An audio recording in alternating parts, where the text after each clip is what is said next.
A new study hints at potential lung danger in cigarette filters. The filters that reduced tar inhaled from cigarettes may themselves be dangerous when tiny fibers are inhaled and lodge in the lungs of smokers, a new study suggests. The study, to be published on Sunday in the Journal of Cancer Research, does not... I'm sorry to cut you off, Carol, but we do have some breaking news which has just come across our newswire. This developing story is brought to us by police sources in the Philippines, who just confirmed to local media that an explosion took place in Luneta Park, which is located in the capital, Manila. Now, Luneta Park, as we've known over recent days, is the site at which we understand that a closing mass was being held today for World Youth Day. The World Youth Day festival, which has lasted since Tuesday in Manila, has drawn staggering crowds, numbering in the multiple millions, with over 5 million people believed to have been attending the closing mass. Most of these attendees are, as the event name implies, the young people, which the Catholic Church says are mostly in the age range of 16 to 35. The event serves as a sort of pilgrimage for Catholic youth, in which the Church hopes to enlighten a new generation of Catholics and educate them on their future role in the Church. Now, the blast, we are told, occurred at 10:48 a.m.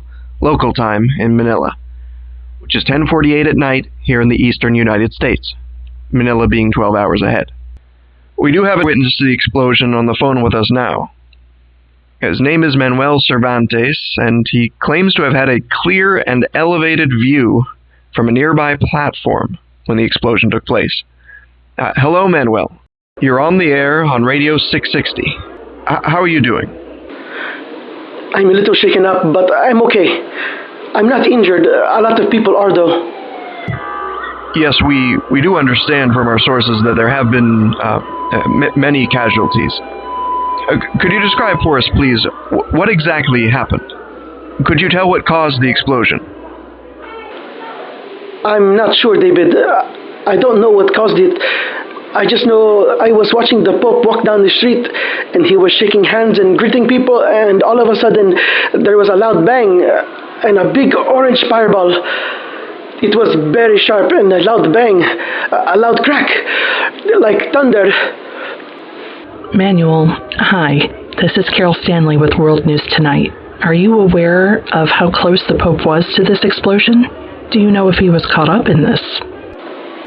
I don't want to say without knowing for sure, but the explosion fireball blocked my view of the Pope, and I did not see him afterwards. Police were quick to remove us from the area. We are on the phone with Manuel Cervantes, an eyewitness to an explosion which interrupted a Catholic Mass where Pope John Paul II was in attendance. Manuel, thank you for your time, and please stay safe. This is World News Tonight on Radio 660, where we are providing continuing coverage of this breaking tragedy in the Philippines. Carol and I will continue to follow this developing story for you. We have the studio feeding us each information from different sources in Manila. I will be providing you updates related to casualties and the condition of Pope John Paul II, while Carol will be giving you information from the local police there in the Philippines. Now, Carol, do we have anything new in the law enforcement angle of this story? I've been made aware just a moment ago that police are investigating this incident as an act of terrorism. The police in the Philippines say that their reason for believing this event to be linked to terrorism may be related to an ongoing investigation which they were apparently made aware of a couple weeks ago. The event is now being reported in the Philippines as a bombing, after police say they found evidence of shrapnel such as nails and ball bearings at the crime scene. In other developments, medical authorities across several local hospitals are counting the injured at more than 30 now, as ambulances arrived with the critically wounded. Casualty figures are expected to rise, perhaps even in dramatic fashion, as the wounded from this senseless act of violence are slowly tallied. We'll go now to our Vatican correspondent, Father Rubio Ferraco, who has worked alongside the Vatican for more than 15 years and has been a journalist for the past 9. Father Rubio, what are we to make of this bombing in Manila? Well, it certainly doesn't strike me as a positive sign. I do not want to speculate into dark territory at this moment. However, today is a day which is clearly going to push our comfort limits. What sort of contingencies does the Catholic Church have in place for such a tragedy? Well, to be frank, the Church will observe 9 days of mourning, and then after 15 days, the electoral process begins in the College of Cardinals. They'll meet daily in the Sistine Chapel until they reach a 2/3 majority, and then the decision will be announced with the release of white smoke from the chapel.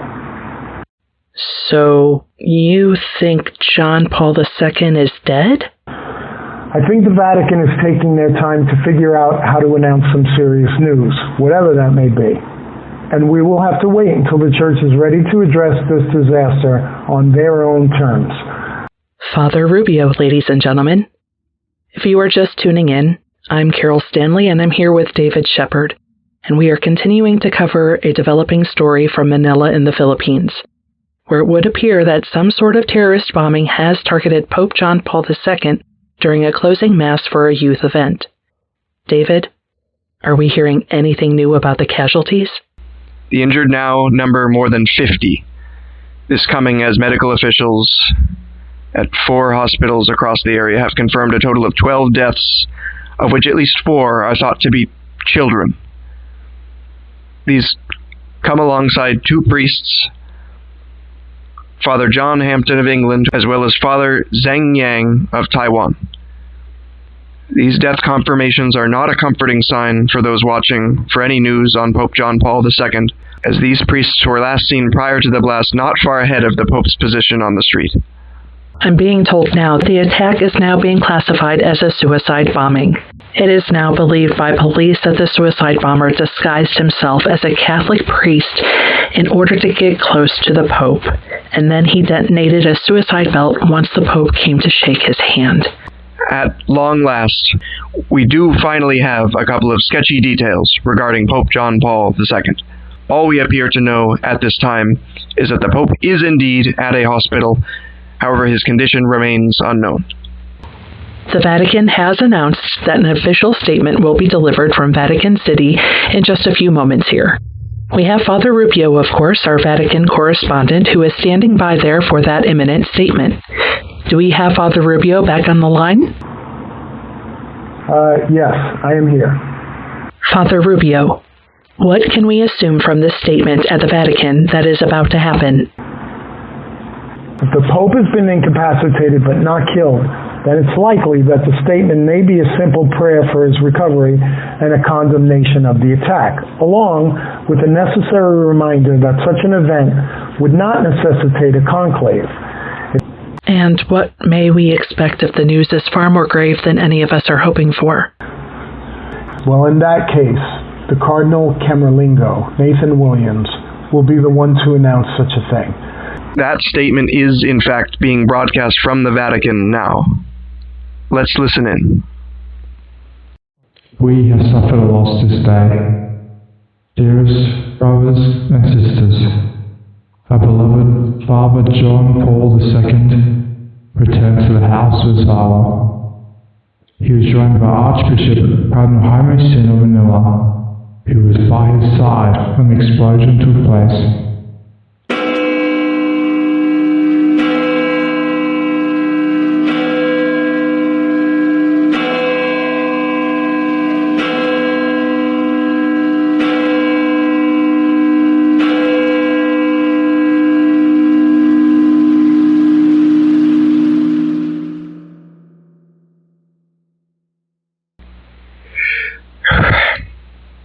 It was just announced that Pope John Paul II has died.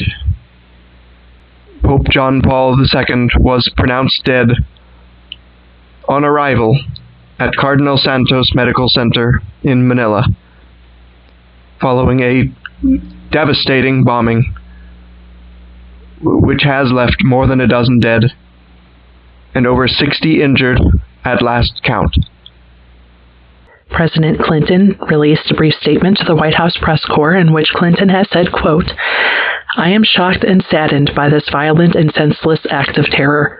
My prayers are with the Vatican tonight, as well as more than 1 billion Catholics around the world who revere their Pope. My God, I don't even know where to begin. I know. It's simply shocking, isn't it? Well, yes, the Pope of the death of the Pope is indeed very shocking. However, I hate to tell you, but this day of terror has just become even worse. It seems that the FAA has lost contact with 3 Delta Airlines flights, all bound from East Asia to the western United States. When coupled with the dramatic assassination of Pope John Paul II in Manila, these events seem to display a clear pattern of behavior, which is highly indicative of an organized and international-scale terrorist plot. We are going now to our affiliates in Honolulu, whose reporters are in contact with the Coast Guard as the helicopters approach the crash site. Let's listen to what's going on there. We are in contact presently with the United States Coast Guard. We have Lieutenant Mike Hammond on the line. Lieutenant Hammond, are you seeing any indications of survivors? No, we're not seeing any large debris pieces yet so far. Large pieces are what we'd want to be seeing if there were to be any survivors. We're shining spotlights down into the water as the sun is setting now. But even still, everything I've seen looks like it could be picked up with a single hand. I see. Does anything about the nature of this wreckage indicate a possible cause to you? Given what we know so far, and that this is not the only Delta flight to suddenly disappear from radar like this, I would say that the small pieces of wreckage we are seeing are consistent with what we've seen from other airliner bombings. We are going to cut away from our affiliates there in Honolulu. We unfortunately had to interrupt here as we have received an update from aviation authorities who state that they have lost contact with a further 2 airliners bound for the United States. This makes for 5 flights now, which have apparently been lost by air traffic control on routes over the Pacific Ocean from routes originating in East Asia, the FAA says. Carol, back to you. What are we hearing in the international response to these disturbing events? We do not yet have a claim of responsibility from any terror group thus far, according to the U.S. State Department. Prime Minister Felipe González of Spain, which is home to a very large population of Catholics, has extended his deepest condolences to the Vatican as the Holy See begins its 9 days of mourning following the Pope's death. President Boris Yeltsin of Russia says that he has been briefed on the spate of bombings against American passenger planes, and according to Yeltsin, Russia, quote, stands with the people of the United States as well as the Vatican in response to these horrific acts of terror. President Saddam Hussein of Iraq says that it is not involved with any terrorist group which threatened to harm America, instead saying that if Iraq had a problem with the United States, it would, quote, act much more directly. Libyan dictator Colonel Muammar Gaddafi told reporters in Tripoli that he has derived great amusement from the announcement of the Pope's death, but denies that Libya had anything to do with either the bombing in Manila or the airliner bombings in Asia. The United States Federal Aviation Administration is making a public announcement regarding the flight bombings presently. So we'll now cut to that statement, which we understand is coming from FAA spokesman Greg Evans. Here that is. Delta 142, Tokyo to San Francisco, 155 on board. Delta 260, Hong Kong to Honolulu, 172 on board. Delta 122, Seoul to Los Angeles, 312 on board. United 812, Tokyo to Seattle, 112 on board. Delta 232, Singapore to Honolulu, 202 on board. These are the 5 flights which have been confirmed to the media so far. We do believe this to be an ongoing situation, and we are not convinced it has concluded. The FBI has been notified, who have in turn reached out to law enforcement authorities in Japan, South Korea, and Singapore, as well to assist in this investigation. We're cutting away from the FAA now as spokesman Greg Evans concludes his remarks there. And we are going now to Tokyo, where police say they have responded to a large explosion which occurred at Terminal 3 of Haneda Airport Passenger Terminal in Tokyo, Japan. The airport has confirmed the deaths of 2 cabin crew on the parked passenger jet, as well as 3 ground crew who were nearby when the explosion took place. United 886 had apparently been delayed for more than an hour as maintenance crews worked to resolve some sort of mechanical issue with the landing gear of that Boeing 737. Because of this, no passengers were on board the aircraft at the time of the explosion, as they were all waiting at the nearby terminal. This is perhaps the closest thing to good news we expect to receive tonight, as this wave of terror has only appeared to grow in scale and severity. We're going back to the FAA now, where we understand that spokesman Greg Evans has returned to address the media once again. Back to FAA spokesman Greg Evans. Additional flights. A United flight from Taipei to San Francisco lost radar contact suddenly at 6:23. A United flight from Honolulu to Los Angeles lost radar contact at 6:25. Air traffic controllers are presently in contact with another flight, a Delta flight en route from Manila to Los Angeles, which reported to controllers an explosive event at 6:27. The aircraft is still airborne as we understand. Controllers are in contact with the air crew, and arrangements have been made for that flight to make an emergency landing in Guam. This now makes for 8 aircraft incidents which occurred in rapid-fire succession. Excuse me, Mr. Evans. I'm with the Associated Press. Does the number of incidents you said include the explosion in Japan with a passenger plane there? I'm not aware of an explosion in Japan. At this moment, I would like to say that any further questions, again, should be directed to the FAA press office at pressoffice@faa.gov. We are now gathering details of up to 9 passenger planes which have seemingly all experienced explosions on board, 8 of them happening during flight, with one of those on its way to Guam presently to make an emergency landing. Carol, are we hearing any details from law enforcement anywhere? As for their investigation, the Philippine National Police and Philippine Department of Justice have issued an arrest warrant. The arrest warrant is for 27-year-old Kuwaiti-born jihadi Ramzi Yosef. The FBI is in contact with the Philippine National Police, with the latter saying they are open to sharing with American authorities any and all information which they possess on Mr. Yosef. This unforgettable day of terror began at 10:48, which was the time in the morning over in the Philippines where this all began. At that moment, an explosion rocked the closing mass of the World Youth Day event in Manila, where Pope John Paul II was in attendance. The Vatican later announced that Pope John Paul II has in fact died as a result of that attack. Another explosion occurred aboard a Trans-Pacific Delta Airlines flight, killing everyone on board. That same thing would repeat with at least 6 other Delta and United flights over the course of the next half hour.